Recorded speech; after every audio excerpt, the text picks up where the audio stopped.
maging mga guro ng kautusan, bagaman di nila natatalastas kahit ang kanilang sinasabi, kahit ang kanilang buong tiwalang pinatutunayan. Ayon, merong nagnanasa na maging guro ng kautusan ng Diyos.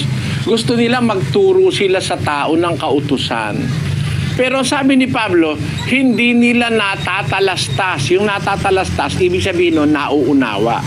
Hindi nila natatalastas kahit ang kanilang sinasabi. Tinan mo nga yun, ang paradox, nagsasalita, pinapatunayan ng isang talastas, ibig sabihin nun, nauunawa. Hindi nila natatalastas kahit ang kanilang sinasabi. Tinan mo nga yun, ang paradox, nagsasalita, pinapatunayan ng isang bagay, pero hindi pala naman niya naiintindihan yung pinapatunayan niya at saka yung sinasalita niya. Meron bang ganon? Eto, babalikan ko lang kapiraso. Ang pagsa-sign of the cross daw, pang-adya sa kaaway, panlaban kay Satanas. Bakit pagharap mo kay Santa Maria, sa estatwa, nagsa-sign of the cross ka? Nauunawa mo ba yung sinasabi mo? Yung pala'y panlaban kay Satanas. Ba't pagdaan mo sa simbahan nagsa-sign of the cross ka? Yun ang katuparan ng sinasabi ni Pablo kay Timoteo. Hindi nila natatalastas ang kanilang sinasabi kahit ang kanilang buong tiwalang pinatutunayan. Ang ginagawa mo, hindi mo iniintindi Hindi mo iniintindi yung ginagawa mo. Yung pala'y panlaban sa kaaway yung sign of the cross. Bakit sa harap ni Maria nagsa-sign of the cross ka? Naintindihan mo ba yan? Ginagawa mong kaaway si Maria. Yon ang ibig kong sabihin, kapatid. Merong tao, hindi niya naiintindihan yung sinasabi niya. Gaya nung turo na yon. Ngayon, paano mo naman malalaman yung nakakaunawa? Alin ba ang nauunawa niya? Kasi, kung kailangan ng pagkaunawa, alin ang mauunawa mo? Halimbawa, ako, nangangaral ako. Alin ba dapat kong maunawa? Ang dapat ko bang maunawa kung paano niluluto ang adobo? O kaya kung paano pagluluto ng kare-kare? Yun ba dapat kong maunawa? Mangangaral ako Dapat ang maunawa ko, aral. No? Sa Isayas, ganito ang ating mababasa. Ang dapat na maunawa, aral. 29:24. Sila namang nangamamali sa diwa ay darating sa pagkaunawa at silang mga mapag-upasala ay mga tututo ng aral. Ayon, ang dapat maunawa yung aral ng Diyos. Paano mo ngayon malalaman kung ang isang mangangaral may unawa? Di alam niya yung aral ng Diyos.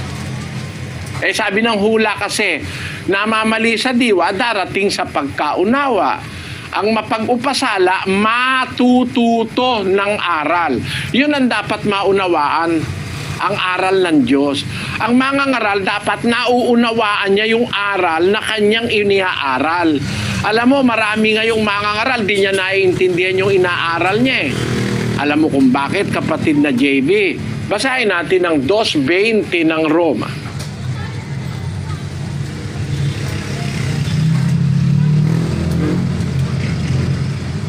Yung aral na kanyang iniaaral. Alam mo, marami ngayong mangangaral, di niya naiintindihan yung inaaral niya Alam mo kung bakit, kapatid na JB? Basahin natin ang 2:20 ng Roma. Tagasaway sa mga di nakaalam, guro ng mga bata, na sa kautusan ay mayroon kang anyo ng pagkakilala at ng katotohanan. Ikaw nga na nagtuturo sa iba, hindi mo tinuturuan ang iyong sarili? Ikaw na nangangaral sa tao na huwag magnanakaw, nagnanakaw ka? Ikaw na nagsasabing ang tao ay huwag mangalunya, nangangalunya ka? Ikaw na nasusuklam sa mga Diyos-Diyusan ay nanakawan mo ang mga templo? Ikaw na nagmamapuri sa kautusan, sa iyong pagsuway sa kautusan ay niwawalan mo ng puri ang Diyos. Sapagkat ang pangalan ng Diyos ay nalalait ng mga hintil dahil sa iyo, gaya ng nasusulat. Maliwanag na merong mga mangaral, hindi niya naiintindihan yung ginagawa niya. Nangangaral siya halimbawa, hindi niya naunawaan. Bakit? Ang pruweba siya mismo Hindi niya alam yung sinasabi niya. Hindi alam. yung kanya ipinangangaral. Bakit? Nagtuturo ka sa iba, hindi mo naman tinuturuan ang sarili mo. Nagsasabi ka sa tao, wag mangangalon niya, nangangalon niya ka. Ikaw na nagsasabing wag magnanakaw, nagnanakaw ka. Yun ang mga hindi nakakaunawa, kapatid. Ang mauunawa kasing dapat maunawa yung aral. Kaya ang sabi ng Diyos sa 3:13 ng Kawikaan, pakinggan mo. Mapalad ang tao na nakakasumpong ng karunungan at ang tao na nagtatamo ng kaunawaan. Sabi ng Diyos, mapalad ang tao na nakakasumpong ng karunungan, ang tao na nagtatamo ng kaunawaan. Alin ang mauunawaan mo? Di yung salita ng Diyos, yung aral, yung karunungan ng Diyos. Yan kasing nasa Biblia, karunungan ng Diyos ang tawag dyan That is the wisdom of God. Yun ang dapat maunawa, pangunahin ng isang mangangaral. 4:7 ng Kawikaan. Karunungan ay pinakapangulong bagay, kaya't kunin mo ang karunungan.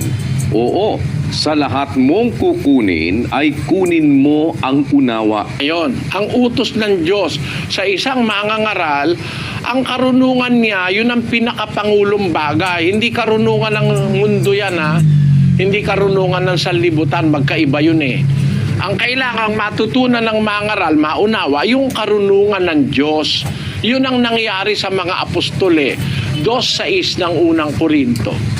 Gayunman ay nangagsasalita kami ng karunungan sa mga may gulang, bagaman hindi ng karunungan ng sanglibutang ito o ng mga may kapangyarihan sa sanglibutang ito, na ang mga ito'y nangauuwi sa wala.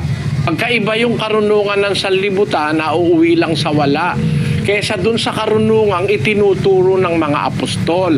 Sabi niya, nagsasalita kami, sabi ng mga apostol, ng karunungan. Bagaman hindi ng karunungan ng sanlibutan ito. Sapagkat ang karunungan ng sanlibutan, nauuwi lang yan sa wala Pero ang sinasalita nila, yung karunungan ng Diyos. Yun ang kanilang naunawa, yung aral ng Diyos, yung salita ng Diyos. Dapat alam ng mangangaral yun. Alam niya na bawal ang mandaya. Alam niya bawal mang-agrabyado. Alam niya na ang karunungan ng Diyos ay dapat tapat, hindi manluloko. Basahin natin ang 3:17 ng Santiago. Ngunit ang karunungang buhat sa itaas ay una-unay malinis sa kamapayapa, banayad, madaling panaingan, puspos ng kaawaan at ng mabubuting bunga, walang inaayunan, walang pagpapaimbabaw. Yung karunungang buhat sa itaas, yung aral ng Diyos, yung salita ng Diyos, unang-unay malinis sa kamapayapa, banayad, madaling panaingan, puspos ng kaawaan at mabubuting bunga, walang inaayunan, walang pagpapaimbabaw, walang plastikan. Ang mangangaral na meron niyang karunungan na yan, makakaunawa siya ng salita ng Diyos sa Biblia. Doon mo malalaman kung ang mangangaral may unawa, alam niya yung aral. Parang mag-isip ka, May mangangaral ngayon, hindi alam ang Biblia Magsasalita 1 oras hindi nagbabasa ng Biblia Dapat ang ministro nagbubuka ng bibig na may karunungan, yung aral. Pagka binuka mo yung bibig mo may karunungan, may aral, ibig sabihin babasahin mo sa Biblia. Kasi nasa Biblia yung karunungan ng Diyos pag ang mangangaral nagdadaldal lang, hindi nagbabasa ng talata, hindi nakakaunawa yon. Ang ikalawang tanong ng kapatid na JB, paano ka isang Katoliko magpabautismo sa Iglesia ng Diyos, pero umaaten sa dating relihiyon? Ang maipapayo ko sa ganon, huwag ka munang magpabautismo. Kung hindi mo pa natitiyak na totoo, huwag ka magpapabautismo kasi para kang yung parang yung Kawikaan Tagalog, namamangka ka sa dalawang ilog. Masama yung namamangka sa dalawang ilog. Hindi pwedeng dalawa ang isip mo. Parang tama yung Katoliko, tama yung isa, pupunta ka pa rin doon, babalik ka pa rin. Mali sa Diyos yun. Santiago, Kapitulo 1, versikulo 8. Ang taong may dalawang akala ay walang tiyaga sa lahat ng kaniyang mga paglakad. tao, pag may dalawang akala, walang